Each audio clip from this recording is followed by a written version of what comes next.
আমরা গ্রাউন্ড লেভেলে, ভিলেজ স্তরে, পঞ্চায়েত লেভেলে, গ্রামে গঞ্জে প্রত্যেকটা মানুষকে পরিষেবা দিই এবং প্রত্যেকটা মানুষের সুবিধা অসুবিধার খবরাখবর আমরা ঊর্ধ্বতন কর্তৃপক্ষকে জানাই।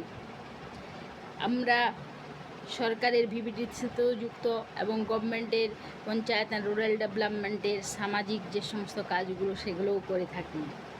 আমরা দেখেছি যে একটু মানুষ এই যে সরকারি সহায়তাগুলো যে পান তারা খুব আনন্দে থাকেন। তাদের মতো আনন্দ হয়তো কেউ থাকে না। 1000 টাকা ভাতাতে কত বৃদ্ধ কত আনন্দে থাকেন। কবে ঢুকবে মা, কবে ঢুকবে ভাই, এইভাবে বলতে থাকেন। বলি সরকার যবে সহায়তা প্রদান করবেন সেদিন নিশ্চয়ই পাবেন, পেয়ে এসছেন। এইভাবে গভর্নমেন্ট যদি আরও কিছু মানুষকে যদি সুবিধা দিতে পারতো তাহলে খুব ভালো হতো।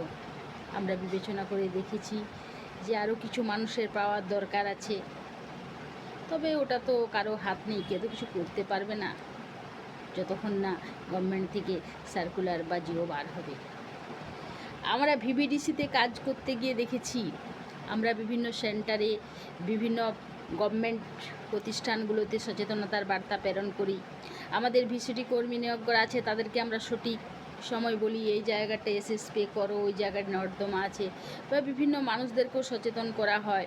বা জ্বর হলে এএনএম দিদিদের, আশা দিদিদের খবরাখবর আমরা দিয়ে দিই। ফোনে ফোনে হলেও বিভিন্নভাবে মোবাইল অ্যাপসের মাধ্যমেই এখন ডাটা এন্ট্রি করতে হয় হাউস টু হাউস। আমাদের যে যার এলাকা যেগুলো ভাগে থাকে প্রত্যেকেই সেই তথ্য তুলে রেখেছে। সেই তথ্য অনুযায়ী মোটামুটি যতটা পারা যায় করার চেষ্টা করে।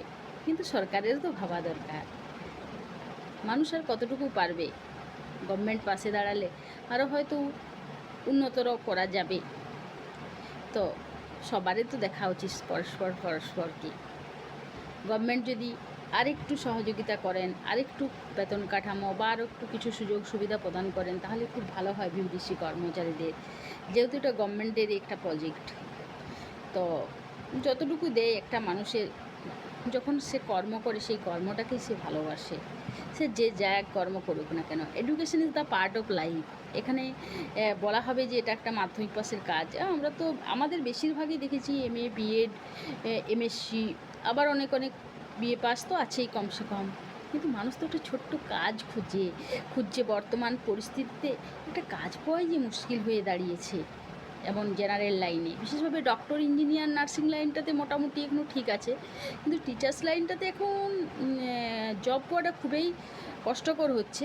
এবং যারা এখন নতুন আসছে, আমাদের তো মোটামুটি আমাদের যারা 2007-08 সালে মাধ্যমিক পাস করেছে, মোটামুটি 13-15 সালে এমএ পাস 16 সালের মধ্যে করেছে, তাদের একটু অসুবিধা বটে। 18 সালে 19 সালে 2 বছরের বিএড করতে হয়েছে, তারপর থেকে আর এসে নিয়োগই হয়নি। এবার তারা কি পরীক্ষা দেবে? এবং মেয়েরা তো বেশিরভাগই তো সংসারই হয়ে গেছে। ছেলেদেরও যারা পুলিশে জব পেয়েছে তারা হয়েছে, এবং নাহলে ছেলেদের ম্যাক্সিমাম হয়নি হয়তো এই 32-33 ইয়ার্সের মধ্যে। দেখতে দেখতে টাইমগুলো তো পার হয়ে যাচ্ছে মানুষের। সরকারেরও ভাবা দরকার। কেস কাছারি আমরা নিজেরাই নিজেদের দায়ী। আর এখন যে পরিমাণ পশ্চিমবঙ্গে জনসংখ্যা বৃদ্ধি হয়েছে, এডুকেশন বেড়েছে, সেই পরিমাণ কোনো গভর্নমেন্ট মানে নিয়োগটাই কম। আর একটা হচ্ছে কারণ হচ্ছে আমরা বেশিরভাগই বেসরকারি স্কুলগুলোতে একটা সম্প্রদায়ের মানুষ ঢুকে পড়েছে, তো সেই হিসাবে ছাত্র শিক্ষক অনুপাতটাও কমে গেছে। গভর্নমেন্ট স্কুলে পড়াবো না, গভর্নমেন্ট স্কুলে চাকরি নেব, এই মানসিকতাই তো মানুষকে তিল তিল করে শেষ করে দিচ্ছে। মানুষ এখন যে কিসের পেছনে ছুটছে মানুষই জানে। সবাই এগিয়ে আসুন, মানুষের পাশে দাঁড়ান, মানুষকে সহযোগিতা করুন। আমরা তো এটাই চাই। সবাই তো একরকম হয়ে জন্মায় না, কেউ তো সোনার চামচ নিয়ে সবাই তো জন্মায় না। প্রত্যেকে নিজের কর্মপ্রচেষ্টা, কর্মের দ্বারা জীবন সংগ্রামে জীবনটা চালিয়ে নেওয়াটাই বুদ্ধিমানের কাজ। কারণ আমরা তো কেউ অমর হয়ে জন্মিনি, আমরা তো কেউ চিরস্থায়ী নই। এইটুকু ভাবতে হবে যে তাহলে যতদিন বাঁচবেন, যতটুকু বাঁচবেন, যে ভগবান যাকে যেটুকু মেপেছেন সেইভাবে এগিয়ে যান, ভালো থাকবেন, খুশি থাকবেন, আনন্দে থাকবেন, এটুকু বলতে পারি।